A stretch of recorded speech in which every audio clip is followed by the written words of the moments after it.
আর সবচেয়ে বেশি মিস করব ফাহাদ ভাইকে, কারণ তার সাথে আমার ঝগড়াঝাটি বেশি। আর মেহেরিন তো আমার সাথেই, এটা আমি বলতে পারি না, তো বলে ফেললাম আর কি কৌশলে রাজ ভাই। না, আমি টায়ার্ড আসলে, মেহেরিনের পিছনে ছুটতে ছুটতে টায়ার্ড, এই থেকে এই এক্সের কাজে চলে গেছে।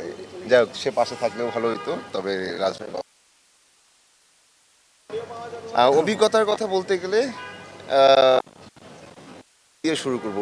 অভিজ্ঞতা রাজভাই এক বিশাল অভিজ্ঞতা এই প্রজেক্টে আমার জন্য।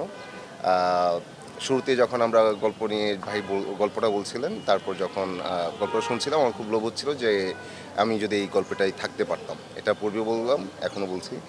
তো রাজভাই বললো যে এই চরিত্রটা তুমি করবা। তো আবার ভাবছিলাম বসে বসে, যেহেতু গল্পটা রাজভাই আমাকে বলছে, অবশ্যই আমাকে শোনাচ্ছে, যেহেতু হয়তো আমাকে নিয়ে তার প্ল্যান আছে আর কি। তো তারপর খুশি হলাম। তারপর রাজভাই বললো 3 মাস পর এটা শ্যুট শুরু হবে। তারপর ভাই বললো যে 3 মাস পর না, আরও পরে শুরু হবে। এবং উনি গল্পটা একদম শুরু থেকে শেষ পর্যন্ত মানে একদম গুছালেন, তারপর শুরু করলেন। এবং এই যে আমরা এতগুলো মানুষ 7 মাস শ্যুট করলাম, তো একটা পরিবারের মধ্যে দীর্ঘদিন ছিলাম। সবার মধ্যে অনেক কথা, অনেক হাসি আনন্দ, অনেক স্মৃতি, এগুলোই আসলে এক্সপিরিয়েন্স। এবং এই টোটালটা আসলে এই টোটাল জার্নিটাকে অনেক চমৎকারভাবে একদম ম্যাজিশিয়ানের মতো আসলে লিড দিছেন রাজভাই। এবং গল্পটাকেও, এটা বিশাল গল্প, বাট এই পুরো গল্পটাই একটা জার্নি, একটা ইমোশনাল জার্নি, একটা মানে থ্রিলিং ড্রামা। মানে এই যে পরিবারের প্রতিটা সিকোয়েন্সে যে ক্রাইসিস, এই ক্রাইসিসের এই থ্রিলটা জার্নিতে আসলে দর্শক ছিল। এজ এ দর্শক আমিও আসলে এইভাবে আটকে ছিলাম। আমি আমার কাজ দেখি, তো এই কাজটা আমি দর্শক হিসেবে যখন দেখছি, তখন আমার কাছে আমি নানা জায়গায় ইমোশনাল হয়ে যাচ্ছিলাম। সো এটা সব মিলে একটা বিচিত্র অভিজ্ঞতা আর কি এই কাজে। আর মিস করব আমার পরিবারকে, মিস করব আমার পরিবারের পরও আরেকটা পরিবার, এবং আমার বড় মানে আরও বিশাল পরিবার হচ্ছে দর্শক। আমার কাছে তো মনে হয় যে আমি কোটি কোটি পরিবারের এখন ছোট ছেলে, সামির।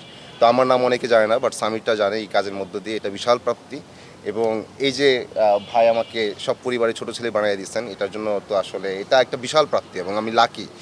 কারণ পরিবারের ছোট ছেলেরা খুব ভালোবাসার হয়, আমি ভীষণ ভালোবাসা পাচ্ছি। এটা খুব আপ্লুত, এবং খুব খারাপও লাগছে যে এই কাজটা শেষে যদি এই সামির সামির সামির নামটা ধীরে ধীরে একটু ফেড হয়ে আসে, তখনও আমার কাছে মনে হবে যে আমার এখন মনে হয় যে আমার নামটা চেঞ্জ করে সামিরই হয়ে যাক। সামির নামই সবসময় সবাই আমাকে চিনুক।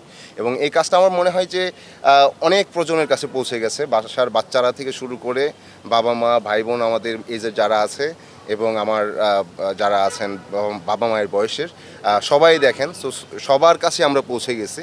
তো অনেক প্রজন্মের কাছে আমরা স্মরণীয় থাকবো, এরকম আমার কাছে মনে হচ্ছে। এটা অনেক বড় প্রাপ্তি, এবং এই দর্শকদের আমি অনেক বেশি মিস করব, এই আর কি। আর সবচেয়ে বেশি মিস করব ফাহাদ ভাইকে, কারণ তার সাথে আমার ঝগড়াঝাটি বেশি।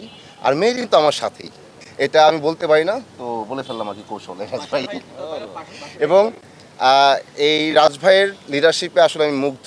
এবং উনি এই সব কয়টা চরিত্রকে এবং এই গল্পটাকে, এবং আপনারা তো সবাই গল্পটা দেখতেছেন, এটা অনেক টাফ একটা কাজ, অনেক টাফ কাজ। এবং 7 মাস উনি আমাদেরকে এমন চমৎকার ওনার লিডারশিপে আমাদের আসলে বুথ করে রাখছেন এবং মেনটেন করে গেছেন, এবং আমাদের যে ফ্রিডমটা দিচ্ছেন এই কাজের ক্ষেত্রে। এবং ওনার অবজারভেশন পাওয়ারের কথা যদি বলি, যে আমরা যেভাবে কথা বলছি এ করছি, তো আমাদের মধ্যে বন্ডিংটা কেমন, সেটাও অনেক জায়গায় নাটকে আসলে ইউজ হচ্ছে, কারণ ওটা নোটিস করে উনি বলছেন যে ব্যাপারটা এরকমই থাকবে। সো আমরা একদম পরিবারের মতো ছিলাম, এটা রাজভাইয়ের নেতৃত্বে। এবং রাজভাই যত চমৎকার একটা গল্প আমাদের উপহার দিচ্ছেন, এবং নানা প্রজন্মের কাছে সামনে এই গল্পটা নিয়ে কথা হবে, এবং তার সাথে আমাদের নিয়েও কথা হবে, তার জন্য রাজভাই আপনাকে স্যালুট। Thank you.